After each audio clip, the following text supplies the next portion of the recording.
आपका जियो पर भी हमने सुना है एक ड्रामा आ रहा है। वो बिल्कुल भी सास बहू कहानी नहीं है। ये कौन इसमें लीड हैं, क्या कास्ट है? इसमें असद सिद्दीकी हैं, आगा अली हैं, यशमा गिल हैं।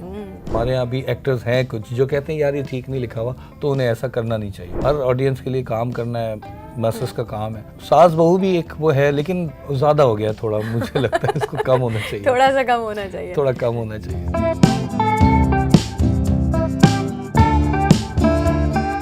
हाय, this is Kahkashan Bukhari and you are watching me on Jio digital. बहुत सारे ड्रामे आप और हम सभी देखते हैं, उसको क्रिटिकली जज भी करते हैं, और हमेशा ये होता है कि अच्छी कहानियाँ नहीं आ रही। समटाइम्स ऐसा होता है कि एग्जीक्यूशन में भी बहुत सारे मसले आ रहे होते हैं, और डायरेक्टर जो होता है वो कैप्टन ऑफ द शिप होता है। तो आज जो मेरे गेस्ट हैं वो भी कैप्टन ऑफ द शिप हैं, बहुत सारे ड्रामों के। उन्होंने अपना ड्रामा इंडस्ट्री में डेब्यू किया 2000 में, एंड 2018 में उन्होंने अपना फिल्म डेब्यू किया। आबिस रज़ा आज हमारे गेस्ट हैं। अस्सलाम वालेकुम। वालेकुम अस्सलाम। कैसे हैं सर आप? Thank you so much. Thank you, अल्लाह का शुक्र। आप बताएं। अल्हम्दुलिल्लाह बिल्कुल ठीक। Thank you so much for giving us time. Thank you so much for inviting me. It's like cake exploration वाला एक्सपीरियंस होने जा रहा है आपके साथ। अच्छा। हम स्टार्ट करेंगे 2000 से और यहाँ तक आएंगे। आप रेडी है इस राइड के लिए? बिल्कुल राइट। अच्छा देखिए, इतना क्योंकि टाइम गुजर गया है, ड्रामा इंडस्ट्री के डायनामिक्स भी चेंज हो रहे हैं, जिस तरह सिनेमा के डायनामिक्स चेंज हो रहे हैं। देयर आर OTT प्लेटफॉर्म्स, फिर नेटफ्लिक्स का क्रेज़ है, उसी तरह ड्रामे की भी जो है वो अंदाज बदल रहे हैं, कहानियाँ बदल रही हैं। सो 2000 से लेके अब तक का जो ये सफ़र है, आपने खुद कैसा देखा टीवी का? मैं काफ़ी लोगों को पता नहीं, तो मैं बताऊं कि मेरा जो सफ़र का जो आगाज़ है वो होता है एडिटिंग से। तो वीडियो एडिटर के तौर पे मैं अपने इस इंडस्ट्री के अंदर मैंने कदम रखा था। और उस वक्त तो ये होता था कि हमारी जो प्राइवेट इंडस्ट्री 2000 था, तो नया प्राइवेट इंडस्ट्री जो है वो शुरू हो रही थी उसी वक्त। तो उसमें ये था कि दुनिया भर के जितने जॉनरास हैं सब पे काम हो रहा था। कॉमेडी भी हो रहा था, तो एक्शन भी हो रहा था, थ्रिलर भी, मिस्ट्री भी, ड्रामा भी, सोशल ड्रामा भी, हर किस्म की स्टोरीज हो रही थी। फिर आहिस्ता आहिस्ता वो सारी जर्नी जो है वो आई एम फॉर्चुनेट इनफ कि मैं उसका हिस्सा भी रहा, साथ साथ उसके साथ गुजरा भी मेरा वक्त। तो मैंने देखा कि वो चीज़ें ना बड़ी सॉर्ट होती गई आहिस्ता आहिस्ता, कि जी ये नहीं करना, ये ऑडियंस के लिए नहीं करना, ये नहीं करना, ये नहीं करना। तो इवेंचुअली अब हम जहाँ खड़े हैं वो एक सोशल ड्रामा, डोमेस्टिक स्टोरीज़ के ऊपर हम आके यहाँ खड़े हो गए। तो वो उसके पीछे पूरी एक प्रोसेस है फिल्ट्रेशन का। और उस वक्त जो होता था कि उसने मुझे जो हेल्प किया कि सारे जॉनरास पे मैंने काम कर लिया, एडिटिंग के तौर पे स्टार्ट किया था। तो उसके बाद फिर मुझे एक अर्ज होती है ना कि जी मुझे डायरेक्टर बनना है। तो फिर मैंने जहाँ मैं एडिटिंग करता था वहाँ मैंने इनिशिएट किया। मैंने अपना एक पिच किया कि यार मैं डायरेक्टर बनना चाहता हूँ। तो मुझे यूँ देख के जो हमारे वहाँ प्रोड्यूसर थे उन्होंने कहा कि तुम्हें पता है डायरेक्शन कितना मुश्किल काम है। मैंने कहा जो उनसे मैंने रिक्वेस्ट की, मैंने कहा देखें आपके पास जितने भी डायरेक्टर्स आ रहे होते हैं तो उनकी जो गलतियाँ होती हैं तो वो मैं इधर मैं एडिट ही कर रहा होता हूँ ना, मैं एडिट ही कर रहा था, मैं निकाल रहा होता हूँ, तो मैं अपनी गलती भी करके निकाल दूंगा। तो उनको अच्छी लगी शायद बात, उन्होंने कहा कि अच्छा मुझे करके दिखाओ। तो वहाँ से मेरी इस तरह जर्नी स्टार्ट हुई और बस आज। अच्छा, उस वक्त आप किसी न्यूज़ चैनल से एसोसिएट थे? नहीं, मैं उस वक्त एक प्रोडक्शन हाउस होता था विजन प्लस, मैं उसके साथ था। और फिर उसके बाद फिर इंडस वगैरह भी आना शुरू हो गया था, काफी दूसरे चैनल्स आना शुरू हो गए। उस वक्त तो मेरा ख्याल है ग्रो कर रही, मतलब शुरू हो रही थी ड्रामा इंडस्ट्री। ये सब कुछ बाद में फिर आना शुरू हुआ। तो आई वाज फॉर्चुनेट कि मैं काफी इस इंडस्ट्री के अंदर जो इवॉल्व होते हुए मैंने देखा है इसको कि कैसे कहाँ से कहाँ पहुंचे। सर, बड़े सारे लोगों के साथ आपने काम किया है, उसमें बड़े A-लिस्ट एक्टर्स भी हैं और बिल्कुल नए न्यू कमर्स जो हम कहते हैं उन्हें भी आपने बड़े चांसेस दिए। आज वो सब जो है वो सुपरस्टार्स भी बने हुए कुछ। बस वो उनकी अपनी मेहनत है। हम लोग तो एक रिस्क पे खेल रहे होते हैं कि जी जो जैसे ट्रायल एंड एरर्स का जो सिलसिला होता है उसके अंदर हम लोग डिफरेंट लोगों के, जाहिर है जिसके पास टैलेंट होता है वो टैलेंट कहीं रुकता नहीं है। और ये है भी बड़ा गॉड गिफ्टेड सा काम है। आप सीख के ये काम कर नहीं सकते, कोई किसी को इसको सिखा नहीं सकता। ये एक बड़ा इल्हामी सा काम है। एक्टर्स जो होते हैं वो अपनी जो अपना विजन होता है, अपनी समझ होती है लाइफ को लेके, उसके जो डिपिक्शन ऑफ वो लाइफ है अपने सिचुएशन को देखते हुए, तो वो अजम्पशंस पे भी चलता है, ऐसा हो तो क्या हो। तो वो उनकी अपनी वो है। हाँ, मैंने देखा है और बहुत सारों को देखा है सामने सामने से चलते हुए, और आज माशाल्लाह चमकते हुए सितारे हैं। हाँ।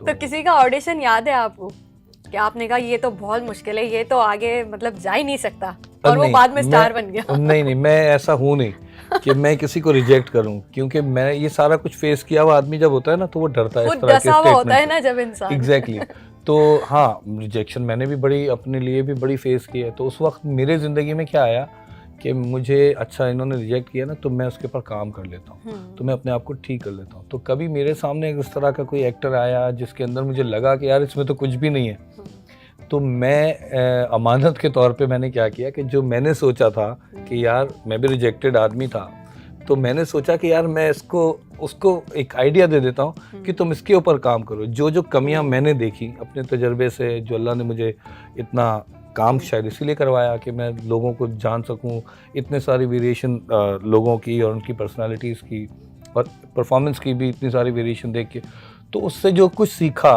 उन देख के तो इंसान हर वक्त सीख रहा है, तो वो मैं उनको एज अ टिप मैं देना शुरू हो गया। और फिर जब जो शुरू का ज़माना था उसके अंदर मैं एज अ एडिटर तो होता था, लेकिन उस वक्त कुछ बहुत बड़े बड़े एक्टर्स थे, आबिद अली साहब थे और बहुत सारे एक्टर्स, खासकर आबिद अली का मैंने इसलिए नाम लिया कि आबिद अली साहब की बहुत सारी बातें हैं जो आज मैं किसी नए आने वाले एक्टर को ना वैसे ही दे देता हूँ कि यार वो ये कहा करते थे तो तुम इस तरह करो, तो ये बड़े काम की चीज़ है। तो इस तरह अमानत लेके चल रहे हैं और वो हुआ है। स्टार्स तो बने हैं काफ़ी बने। अच्छा, अब देखें आपकी जो थोड़ा बहुत मैंने आपकी प्रोफाइल देखी तो उसमें इस तरह के हैं कि कुछ डोमेस्टिक वायलेंस पर ड्रामे हैं, कुछ जो है वो सोशल इश्यूज़ पर हैं, कुछ उसमें हॉरर जॉनरा भी। अभी लास्ट जो आपका प्ले ख़त्म हुआ है वो भी एक हॉरर ड्रामा ही था। सो ये जो डिफरेंट जॉनराज आपने एक्सप्लोर किए हैं, तो मज़ा सबसे ज़्यादा किस जॉनरा को एक्सप्लोर करने में आया? मैं जिस वक्त जहाँ जियो में हुआ करता था उस वक्त एक हमारा प्ले हुआ था, उसका नाम था deadline. That was an action series.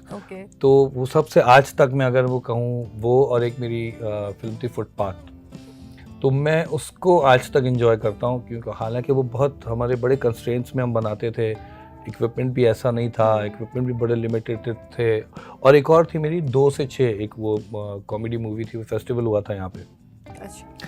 तो उसमें जो बहुत सारी चीज़ें ना हमारे पास तजुर्बे करने के बड़े मौके होते थे, तो वो जो मैं इंजॉय करता हूँ ना 2 से 6 आज तक मैं नहीं भूला। वो मुझे अच्छा लगता है कि वो डेडलाइन और ये जो हॉरर जो मैंने अभी किया था, इसके अंदर ये 3 वो थे जिसके अंदर जो एक लस्ट होती है एक डायरेक्टर की कि यार यहाँ मुझे भी तो कुछ करने का मौका मिले कि जिससे मैं अपनी स्टोरी, अपने क्राफ्ट को दिखा सकूँ। तो वो मुझे मौका मिला और मैं ज़ाहिर है वो मैं आइंदा भी चाहता हूँ कि मैं इस तरह की चीज़ें करूँ। तो शौक़ यकीनन है मुझे। डोमेस्टिक भी एक ज़िम्मेदारी है, डोमेस्टिक के ऊपर भी एक ज़िम्मेदारी है। फिर वैसे अगर देखा जाए तो उसके बाद अगर मेरे कोई ज़्यादातर प्लेज रहे हैं तो वो साइकोलॉजिकल इश्यूज़ के ऊपर ज़्यादा रहे। लाइक मैं अगर ड्रामों का नाम ले सकूं कि मैं दीवानी एक ड्रामा था, वो एरोटोमेनिया के ऊपर था। फिर बहुत सारी जो फोबियाज़ हैं उनके ऊपर भी ड्रामास किए। तो वो ये मैंने आप बताया ना आपको कि मैं सारा जो ये जर्नी है उसमें वो सारे जॉनरास के अंदर वो करते जो कि मुझे पसंद है कि ये किया जाना चाहिए। हाँ, तो सास बहू की कहानियों के बारे में आपका क्या ख्याल है? अब तो हम देख रहे हैं कि बड़ा ट्रेंड भी दोबारा से आ रहा है, लोग एंजॉय कर रहे हैं घरों की कहानियाँ, चाहे वो तेरे बिन हो चाहे वो कोई और ड्रामा हो। तेरे बिन वाज नॉट सास बहू की कहानी, वो तो एक 2 पर्सनालिटीज की कहानी थी। That was a different story. That's why वो लोगों ने उसको पसंद भी किया। वो कहानी बहुत अच्छी थी।